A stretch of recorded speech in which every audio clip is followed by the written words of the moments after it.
maging maalam sa mga makabagong teknolohiya sa pagsasaka. Alamin kung ano nga ba ang mga dapat gawin tungo sa masaganang ani at mataas na kita. Mga bayaning magsasaka, linangin ang kaalaman sa Palay Aralan. Hatid sa inyo ng Department of Agriculture at sa pakikipagtulungan ng ATI at PhilRice. Matuto at mag-aral kahit nasa bahay, makinig at manood sa mga radio stations o kaya sa Facebook Live. I-search lang ang Agricultural Training Institute Facebook page para sa schedule at para sa karagdagang impormasyon. O, walang a-absent ha? Para tuloy na tayo sa pag-unlad sa Palay Aralan. Isang mapagpalayang araw Pilipinas, Diyos Marhainal daw Bicolandia. Welcome po sa isa na namang umati ka po at hitik na hitik sa impormasyong talakayan sa pagsasaka ngayong araw ng linggo. Ang Palay-Aralan sa makabagong pagsasaka sa Himpapawid, ang ating School on the Air on Smart Rice Agriculture dito po sa probinsya ng Albay, the land of the world's most perfect corn. Hatid po sa inyo ng Department of Agriculture sa pakikipagtulungan ng Agricultural Training Institute, ATI, PhilRice, APAW at ang mga lokal na pamahalaan ng 15 munisipyo at 3 syudad dito po sa probinsya ng Albay. Ito po ang inyong lingkod, si Kuya Mike. Tayo po ay napapakinggan sa impila ng mga radyo dito sa Albay, sa unang distrito, DWKN 1 Radio 91.3 News FM, tuwing Sabado at Linggo sa ganap na alas 12 hanggang 1:00 ng hapon. Sa pangalawang distrito, DCGB 729 kHz, tuwing Sabado at Linggo sa ganap na 1:00 hanggang alas 2 ng hapon naman. At sa pangatlong distrito ay DWBC Radyo ng Libon 95.7 Fresh FM, tuwing Sabado at Linggo sa ganap na 1:00 hanggang alas 2 ng hapon. Opo, isang oras tayo magsasama-sama sa araw ng Sabado at Linggo sa loob ng 3 buwan. At sabay-sabay na matututo sa mga mapakabagong teknolohiya sa pagsasaka o ang Smart Rice Agriculture. Gandang buhay po sa ating 2,000 farmer enrollees at syempre ang kanilang mga SOA coordinators na nanggaling sa 15 munisipyo at 3 syudad dito po sa lalawigan ng Albay. Magandang araw, bayan ng Tiwi, Malinaw, Malilipot, Santo Domingo, Bakakay, Kamalig, Daraga, Manito, Rapo-Rapo, Pulanggi, Libon, Uwas, Ginubatan, Piodoran, Huvillar, at mga syudad ng Tabaco, Legazpi at Ligao. Ngayon pa lang kami po ay taus-puso nagpapasalamat na sa inyong pagsuporta at pagpapahalaga sa mga adhikain ng kagawaran ng pagsasaka. Tayo rin po ay nasusubaybayan via YouTube. Just follow us on our official account, ATI Bicol #Sarabay Channel at FB page ng ATI Bicol at syempre sa mga FB page din ng ating mga partner radio stations dito sa probinsya ng Albay. Okay, so kahapon po ay pinag-usapan natin ang Palay Check System, kaya itutuloy-tuloy na po natin ang talakayan sa Palay Check System. Kaya sama-sama nating pakinggan at panoorin upang matuto sa Smart Rice Agriculture. Palay Aralan sa Radyo, School on the Air program ng Department of Agriculture.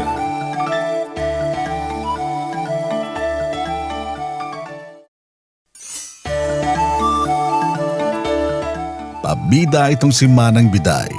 Tuwing taniman ay sinisiguro niyang mauuna siyang magtanim kaysa sa mga kalapit bukid niya. Feeling niya kasi ay tinitingala ang nauuna. Basehan naman ni Manong Goryo ang sabi-sabi at tsismisan sa tindahan kung ano ang magandang variety ng palay na itatanim. Minsan pa nga ay nakikipagpalitan na lang siya ng binhi sa kapitbahay. Bahala na si Batman kung matibay ba sa pesting insekto at sakit ang palay na kanyang itatanim. Kaya naman ang ending ng kwento ay galak na galak ang mga pesting insekto sa kanilang mga palayan.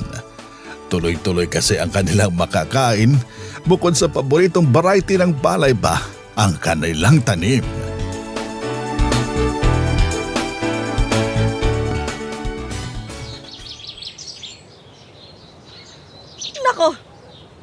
maghihintay.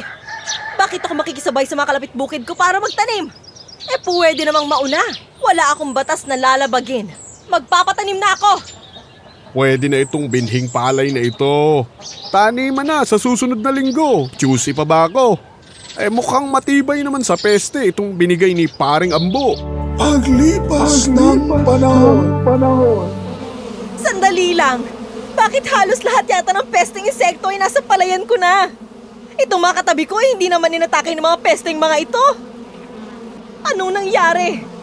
Nauna pa naman ako magtanim tapos ako pa ang napeste. Palpak yata itong binhing na itanim ko. Parang paboritong pulutan ng mga pesting insekto eh. Lagot ako nito. Warat na naman ang pitaka ko. Nagtaka pa ito sina Pabidang Manang Biday at Pabibong si Manong Goryo. Inaatake na po ng yellow stem borer, green leaf hopper, brown plant hopper, rice blackbug at rice bug ang inyong palayan. Mas gathering na nga ng mga peste ang nangyayari. Hindi po kasi kayo nakipagsabayan ng tanim at mahinang binhi ang ginamit nyo. Kulang din po kayo sa pag-monitor ng inyong palayan. Kaya naman, happy-happy ang mga pesting insekto sa inyong bukid. Kaya nga nagmadali na ako magbomba ng pestisidyo sa palayan para puksain sila.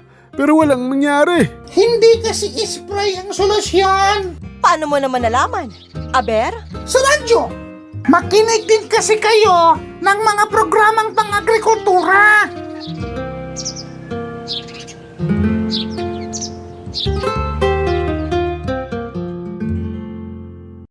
Lesson 15. Pesteng insekto, paano lalabanan?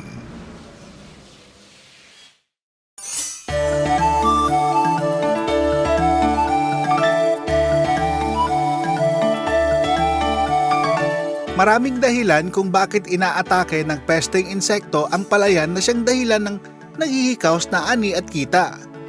Angat tayo kung ating malaman ang mga pamamaraan kung paano maiiwasan ang mga pesteng insekto sa palayan at matukoy ang pesteng maaring makalusot pa rin.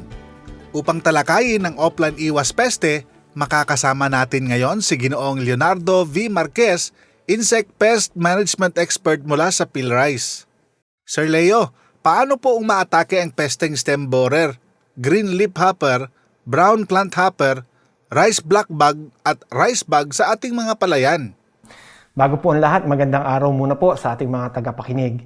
So, ang pag-uusapan po natin ngayon ay, ang una po niyong tanong ay, paano umaatake ang mga pesteng ito? Unahin po natin ang stem borer. Ang stem borer po ay paru-paro.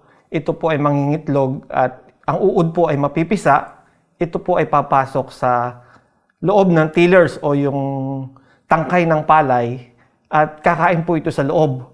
Ang mangyayari, pagka ang ating pong palayan ay nasa vegetative stage, ang gitnang bahagi po nito ay matutuyo. Kaya ito po ay tinatawag na dead heart. Pagka naman po ang ating palayan ay nasa reproductive stage na o yung may bunga na, ang bunga po nito ay mamumuti at ito po ay tinatawag na whitehead.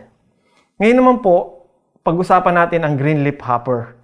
Ang green leaf hopper naman po ay insekto na sumisipsip ng katas ng palay. Subalit, ang kanya pong pagsipsip ay hindi mahalaga o hindi po nakakapinsala sa palay. Ang mapaminsala po sa green leaf hopper ay yung paglilipat po niya ng sakit na tunggro. Ang green leaf hopper po, pagka po siya ay sumipsip sa katas ng may sakit na tunggro na palay, tapos lumipat siya at sumipsip sa palay na walang sakit, na ililipat po niya yung sakit na tunggro. Kaya po siya ay nakakapaminsala. Ang brown plant hopper naman po ay ganun din. Isa rin po siyang plant sucking insect. Ibig sabihin, sinisipsip din niya ang katas ng palay at ito po ay sinisipsip niya hanggang sa matuyo yung palay. Talagang literal po na matutuyo. Kaya po ang tawag sa kanyang pinsala ay tinatawag na hopper burn. Kung rice blackbug naman po, ganun din po ang ginagawa nito. Sinisipsip po niya ang katas ng palay.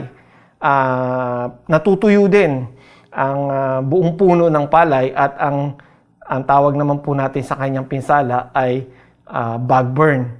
Kung pag-uusapan po natin yung pagkakaiba ng brown plant hopper at saka ng rice blackbug, mas paminsala po ang brown plant hopper kasi bukod po sa pagsipsip niya ng katas at pagkatuyo ng palay, nakapaglilipat din po ito ng sakit na rugged stunt at saka grassy stunt. Ang sakit po na ito ay virus din at ganun din po yung mangyayari. Hindi na po mamumunga o mamamatay na po yung ating palay. At ang panghuli po ay rice bug. Sabi ko nga po sa mga lecture ko sa mga farmer, ito yung tinatawag na birthday insect pest ng rice. Bakit? Kasi kung ikukumpara po natin ito sa tao na mahilig umattend ng birthday at kumakain ng cake lang ang kanyang kinakain. Ganon din po ang rice bug kasi ang kinakain niya lang ay yung bunga ng palay. Kapag po sa isang pamayanan laging may birthday, yung tao po na cake lang ang kinakain ay lagi po siyang may pagkain. Ganon din po ang rice bug na kung sa ating palayan ay hindi po tayo magsasabay-sabay ng pagtatanim at lagi pong may bunga ang palay, lagi rin pong may makakain ang rice bug. Ano po ba ang ginagawa ng rice bug? Ito po ay sinisipsip niya yung bunga ng palay mula po sa pagbulaklak pa lamang hanggang sa paglalaman po ng palay. At yung kanya pong pagsipsip ay nagiging dahilan para maging pipis o kaya po may mantsa o may dumi yung bunga ng palay. Base po sa napakinggan namin ay parang nakakabahala po yung mga damage ng ating mga insekto po na nabanggit. Gaano po ba kalaki ang magiging pinsala sa ating palayan kapag umatake na ang stem borer, green leaf hopper, brown plant hopper, rice black bug at maging ang rice bug sa ating palayan? Tama po na nakababahala nga po itong mga pests na ito dahil sa ating pong termino, ito po yung mga tinatawag nating major insect pest of rice. Ito po yung nakakagawa ng malaking pinsala. Unahin po natin yung stem borer. Ang stem borer po, kaya po nitong bumawas ng mahigit 50% o mas higit pa na aanihin sa palayan, lalo na po pagka ito po ay umatake sa panahon po ng nagbubunga na o yung kung ang kanyang maging damage ay yung tinatawag na whitehead. Ang green leaf hopper naman ay hindi lang isang farmer ang dapat mag-alala dahil ang kanyang tungro na inililipat kaya niya maapektuhan ay isang buong pamayanan. Ganon din po yung brown plant hopper. Kung ito ay umatake, maluwang din at saka pagka ito ay nakagawa ng hopper burn, halos wala ka nang aanihin. Ganon din po yung rice black bug. Region, probinsya, kung ito po ay makaapekto. At ang rice bug din naman po, kung kailan may bunga na, nakikita na nung farmer yung bunga, ay nababawasan pa ng malaki dahil pipis yung kanyang aanihin at kung hindi man mapipis ay bababa naman ang kalidad dahil may mantsa ang bunga. Medyo nakakabahala nga po sa ganyang sitwasyon kung ang mga peste po na yan ay pababayaan po natin.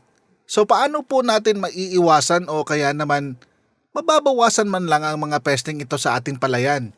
Tama ka dyan sa sinabi mo. So, nakababahala nga sila. Sinabi ko nakababahala sila. Pero ang dapat nating tandaan, sila po ay maiiwasan at yung kanila pong damage ay kaya pong bawasan.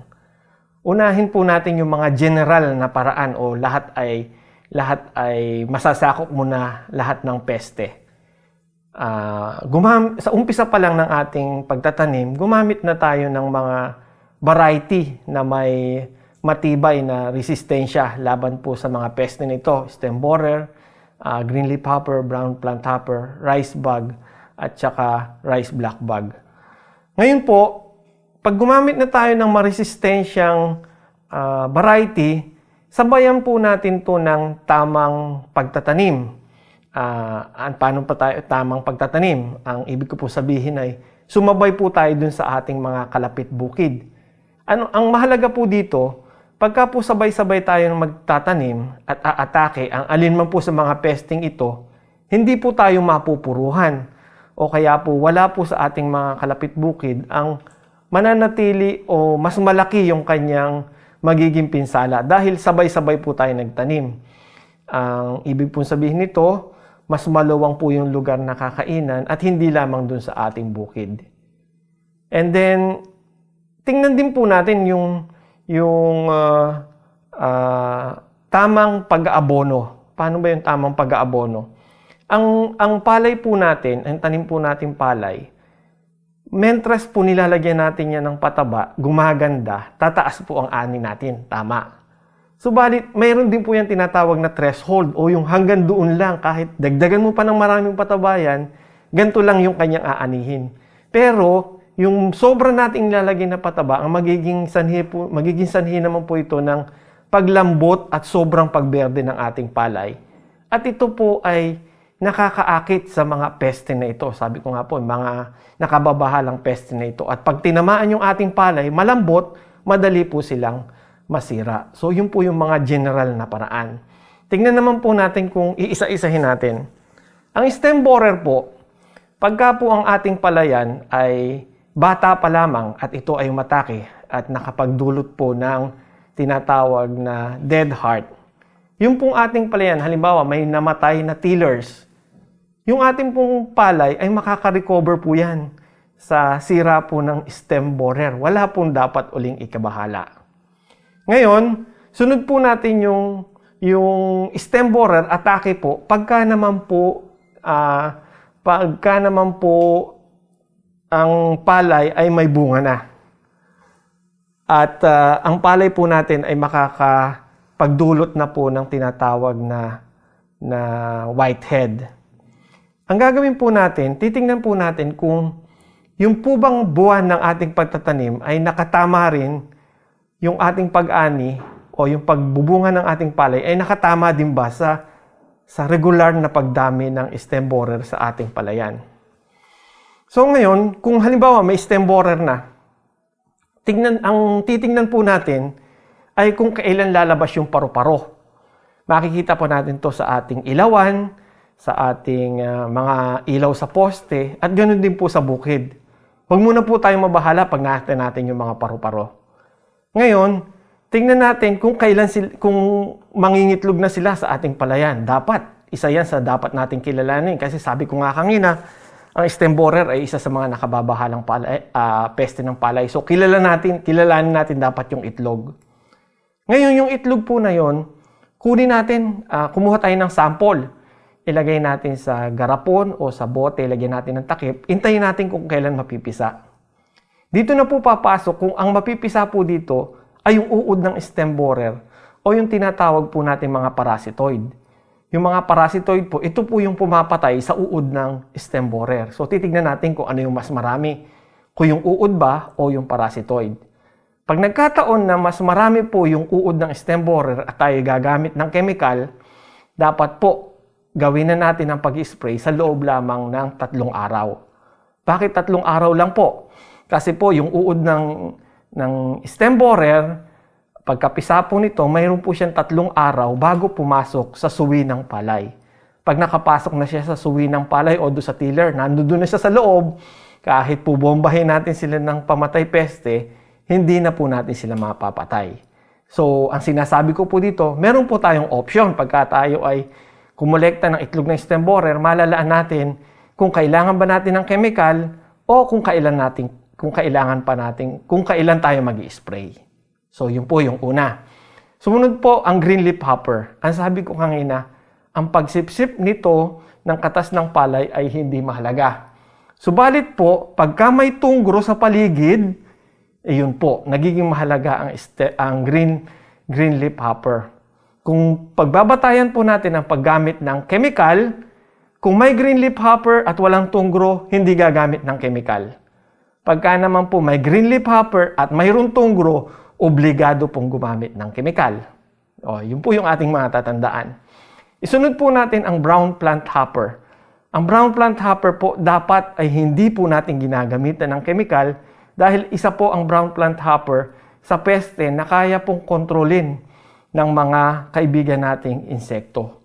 Kung minsan nga po, mas nakakasama pa yung paggamit natin ng chemical at nakapagpaparami pa ng mga brown plant hopper. Then, isunod po natin ang rice black bug.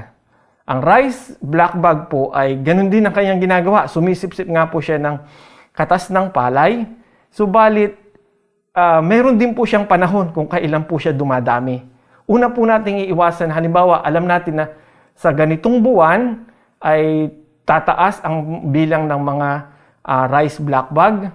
Dapat po sa buwan na ito naka-ani na tayo. Hindi po makakaila sa atin kung kailan madami ang rice black bag dahil ito po ay lumilipad kapag po kabilugan ng buwan. So alam natin kung kailan sila madami. Isunod po natin ang rice bug, yung birthday insect pest. So ang pinakamahalaga po dito ay may iisang panahon lamang na may bunga ang ating palayan sa ating pamayanan.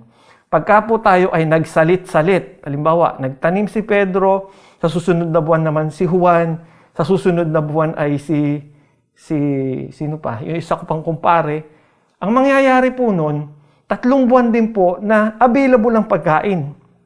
At ang rice bag po ay dadami at dadami sa ating lugar. So ang pangunahing lunas po para sa rice bag ay sabay na pagtatanim para po may panahon na wala po silang makain sa ating lugar. Ayan, so hindi lang po pala chemical ang kailangan para makontrol po ang mga peste sa ating palayan. At nabanggit nga po ni Sir Leo ay dapat gumamit tayo ng matibay na variety at sabayang pagtatanim ay sapat na para may paunang pag-iwas tayo sa mga peste. Sakali naman po na nasa palayan na natin ang mga pesteng ito, ano po ang mabuting gawin ng mga magsasaka?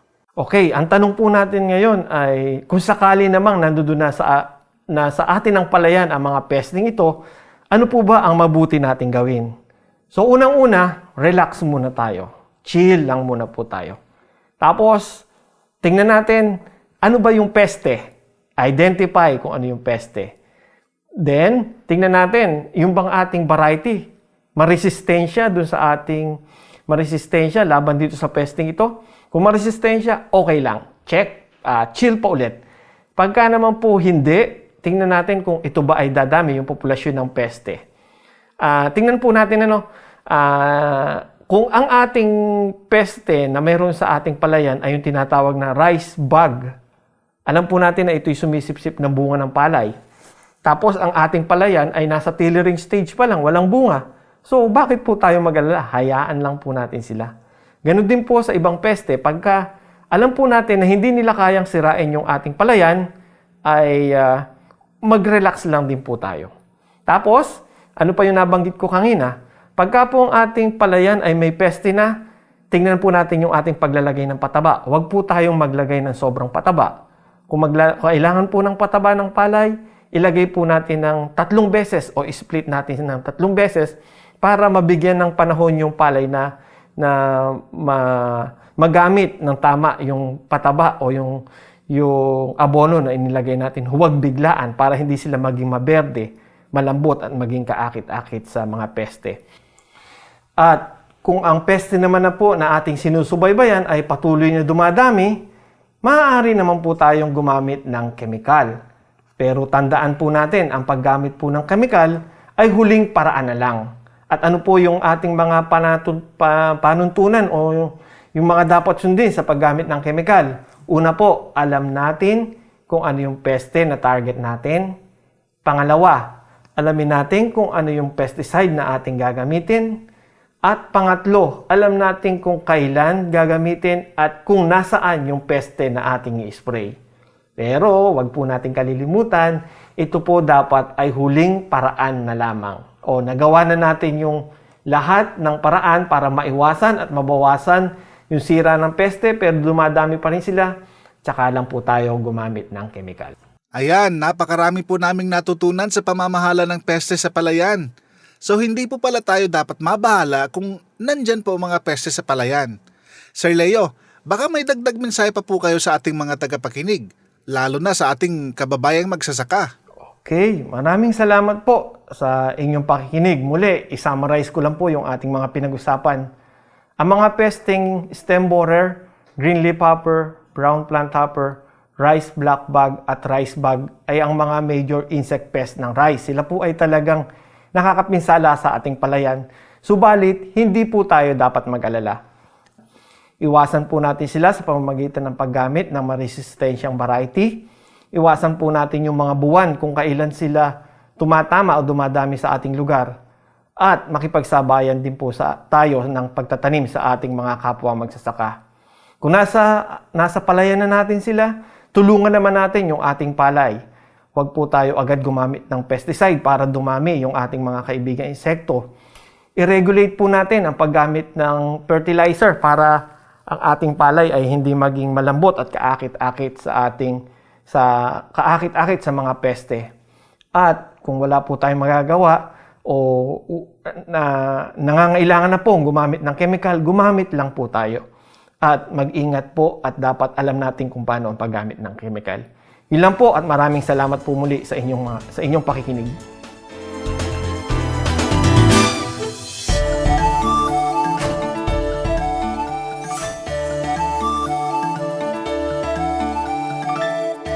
Huwag nang hintayin pang salakayin ng pesteng insekto ang palayan. Tsaking matibay sa pesteng insekto at sakit sa inyong lugar ang pipiliing variety ng palay. Siguraduhin magpalit ng variety tuwing ika-2 hanggang ika-4 na taniman. Makipagsabayan din ang pagtatanim sa mga kalapit na palayan. Iwasan ang sobrang maaga o huling pagtatanim kaysa sa karamihan. Bigyan din ng 30 araw man lamang na pahinga ang lupa pagkatapos mag-ani bago muling tamnan.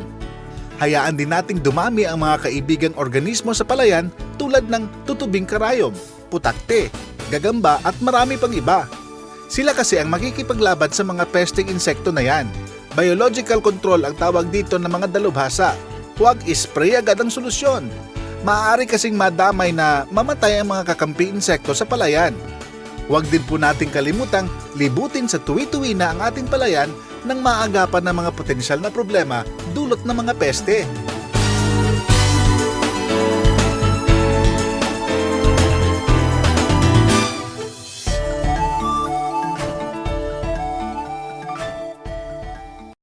Palay Tanong. Tama o mali?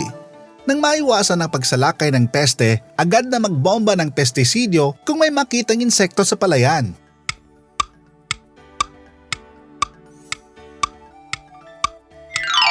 Sagot? Mali! Palay Kaalaman. Ang sobrang pagbubudbod ng patabang nitroheno sa palayan ay mitsa ng pagdoble ng dami ng brown plant hoppers, kaya mas lalo silang nakapipinsala sa tanim.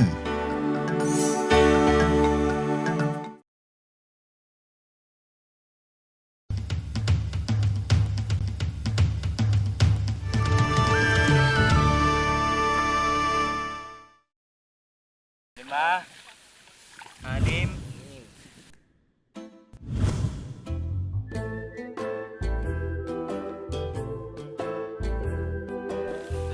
Tatlo. Apat. Ang dami na ng peste ngayon. Bong, ilan ba yung nabilang mong peste? Peste? 3. Ha? Ano? 3 nga! Mahigit 10 ang bilang natin, pero hindi lahat ng yung peste. Ha? Anong ibig mo sabihin? Pag-explain. Ang ibig kong sabihin, sa pagbibilang natin, mas marami pang kaibigan kaysa sa kaaway. Kaibigan? Kaaway? Oo, kaibigan. Parang ako lang yan, damayan. Tinutulungan kita para sa ikabubuti mo o natin, ng palayan mo. That's what you call friend. Eh, ang dami nila. Nakadikit pa sa puno at dahon. Baka masira na naman tong mga to. Alam mo, ang mga insekto na yan, parang mga tao lang sa mga lansangan eh. Maaari mong sabihin kaaway, pero hindi mo alam, meron ka pa rin kaibigan doon. Bumabanat ka na nang wala sa oras eh. Tara na at kukunin ko na yung sprayer ko. Ha? Teka. Ibig mong sabihin, papatayin mo mga insekto kaibigan dito? Hindi ka sigurado kung kaibigan yung mga yan. Naku naman!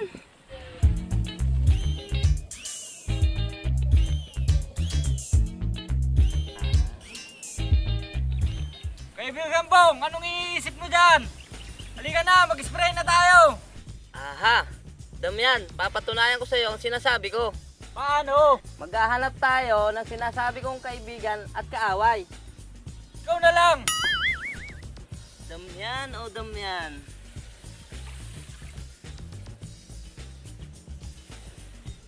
Damian, halika dito, bilis! Bilis! Oo, patay mo na yung nakita mo. Hindi, magandang show ito. Saan? Yan oh. Yan. Oh. Dahan-dahan lang, huwag kang malikot. Baka maistorbo si Tipaklong. Kaibigan ba yan o kaaway? Oo, kaibigan yan. Tipaklong sa kaparangan. Kinakain nila ang mga itlog ng aksip, kuhol, lip fiddles, at mga atangya. Isama mo pa ang mga supling ng plant hopper at lip hopper. Ang lupit naman pala. Kaya pala haba ang sungay eh. Tama, parang ikaw lang yan eh. Mahaba ang sungay kaysa sa katawan. At least, nakakatulong ka pa rin sa kapwa mo tao, di ba? Pwede. Eh paano naman yung maiksi ang sungay? Yan, yung maiksing sungay ng Tipaklong na yan. Tamad yung mga yan eh. Kaya ang alam lang nilang gawin ay ngat-ngatin ang mga dahon ng palay. Mas ok pala kung mahaba ang sungay ano. Oo naman. Anong debate dito? Kanina ko pa kayo pinagmamasdan eh. May problema ba? Wala naman. Etong si Damian eh. Gustong mag-spray porque marami daw nakitang insekto. Sabi nga nila, hindi lahat ng insekto sa palayan ay peste. Tama ka dyan, Marco. Tignan mo oh. Sana namang kaibigan oh. Eh ano naman yan? Yan. Yan ang insektong pagung-pagungan. Hugis Volkswagen. Kulay orange at malakas kakain ng mga pesting insekto. Eh ano naman kakainin yan? Eh kalitlit niyang insekto. Yan ka na naman Damian eh. Judgmental ka na naman ah. Porque maliit yan. Kayang-kaya niyang kumain mas malaki sa kanya. Sigurado ka? Oo naman. Masarap para sa kanila ang uod ng aksip ng leafholder at mga plant hoppers. Parang si Tipaklong lang yan eh. Mahilig din siya sa mga supling ng mga plant hoppers. Bakit kaya? Simple lang yan. Mabagal, maliit, masarap sa kanila. Malapit na talaga akong bumilib sa'yo. Halika dito. Tignan nyo ito. Ito. Tignan nyo ito. Ito ang pangahanggagamba o long jaw spider. Tignan nyo at kinakain niya ang green leaf hopper. Yan, isang malupit na namang agahan ng kaibigang insekto. Talagang sarap na sarap yung gagambang yan ah. Oo, hindi lang yan. Pati ang mga malalaking insekto tulad ng aksip, leafholder o stem borer ay tinitira din niya sa tulong ng kanyang mga sapot. Tama, kaya Damian, huwag kang mag-alala. Kung may maliliit kang kaibigang kulisap, meron ka rin kaibigang malalaki sa paligid. Oo nga no. Ayun! Ayun pa ang isa, tutubing karayom. Saan? Oo nga no. Ang mga tutubing karayom ay kumakain ng mga peste ng palay na mabilis kung gumalaw. Tulad ng green leaf hoppers at leafholders. Correct! Marami pa tayong makikita dito. Tulad ng putakti, ground beetle, at ibang klase pa ng mga tutubi. Ito pa. Water strider, Wow! link spider, Ooh! orb spider, Wow! dwarf spider, Wow! wolf spider, jumping spider, at Damian spider. Lahat ng yan, kaibigan natin. Buong spider? Dark spider? Ay nako, sumilong nga muna tayo at nang mas marami pa tayong mapag-usapan tungkol sa ating mga kaibigan.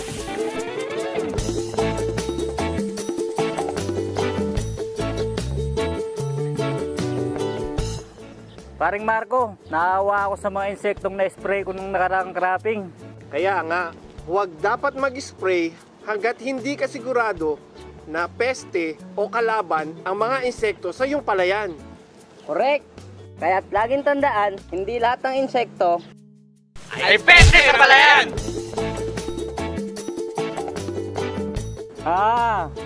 Pero ang tanong, paano natin padadamihin at aalagaan ang mga kaibigan insekto? Madali yan. magtanim tayo ng mga namumulaklak na halaman sa ating palayan. Bulaklak? Ano naman ang kinalaman ng bulaklak sa mga kaibigan insekto? Magandang tanong yan. Ang mga namumulaklak na halaman ay nagsisilbing tirahan at pagkain ng mga kaibigang insekto. Kahit wala pa ang palayan, kung wala silang makakain, andudong pa rin sila at nabubuhay at dumadami sa mga namumulaklak na halaman. Namumulaklak? Saan naman ipupwesto yan? Maaaring itanim ang mga namumulaklak na halaman sa gilid o tabi ng ating palayan. Anong klaseng bulaklak? Magandang tanong ulit yan. Alam na alam yan ng misis ko. Maaari tayong magtanim ng bidens o kaya butter daisy. Biden? Butter Daisy? Baka naman mahal yung mga yan. Hindi. Ang bidens at butter daisy ay natural ng halaman na nandito na sa ating paligid. Madali silang patubuin at paramihin. Yung ba'y tanim ng misis mo sa paligid ng iyong palayan? Oo, siya nga. Baka naman pwedeng makahingi ng mga yan. Sige, tara, humingi tayo sa kanya.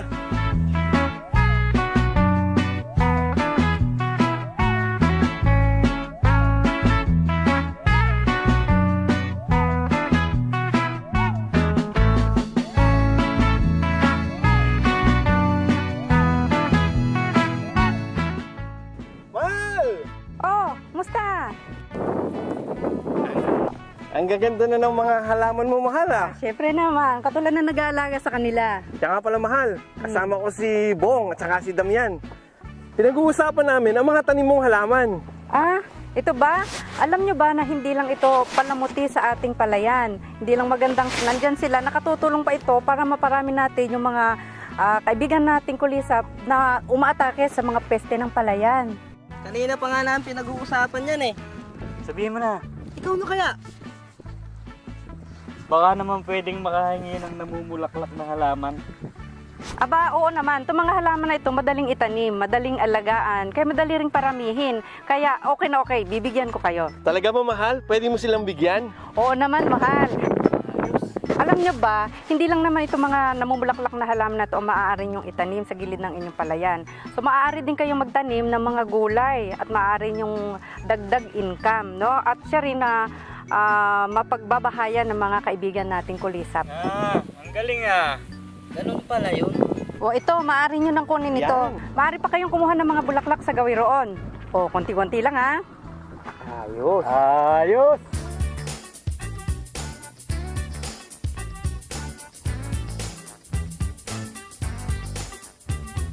Tama po ang inyong narinig.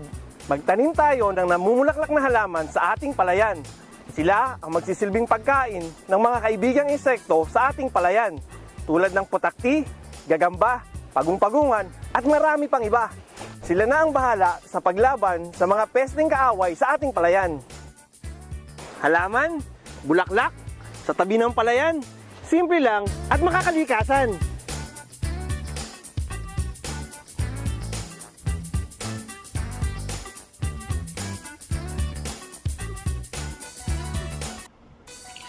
Okay, so maraming salamat po ulit, Phil Rice, ang ating content developer. Ayan, mga farmer enrollees, ating natunghayan ang mga aralin na may kinalaman pa rin sa palay check system. Okay? Sa Sabado po, ipagpapatuloy natin yan. Okay? So napakabilis po talaga ng oras.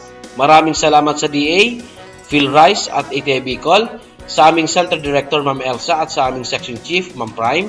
Maraming salamat po mga ating kaugnay sa pagsubaybay, pakikinig at panonood.